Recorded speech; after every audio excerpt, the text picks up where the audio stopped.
すごい揺れてる。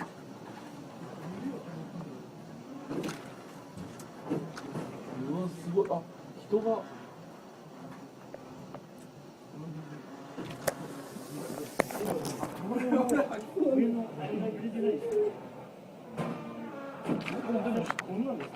下が普通に人が歩いてるんだよね。外見てるとなんか怖くなってきて。うわすごい。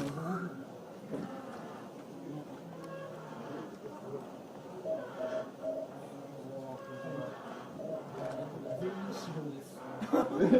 全員死亡しましたね。気持ち悪いです。もう死んでる。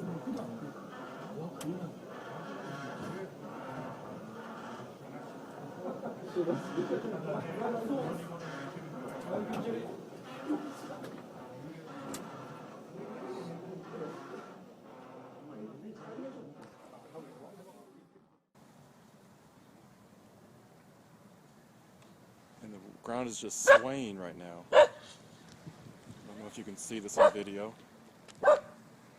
The crack is getting bigger and smaller, going back and forth. And there is water coming up all over in the park right now.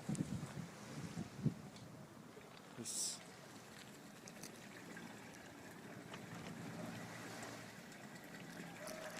crack is just moving. There's water. I don't know if water lines are broken, but this water was not there a minute ago. It's coming up different places. Here it's coming up through the sidewalk.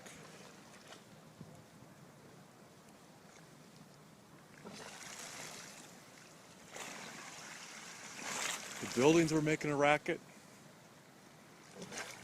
I seriously thought I was sick first because I didn't know what was going on. I could just feel like I was disoriented, stepping over another crack. I wouldn't be surprised if the trains are not running anymore. I'm on my way to the train station. We've got a little lake, and here's a huge crack. And it's still moving. It's just going back and forth, swaying. It's making me kind of nervous.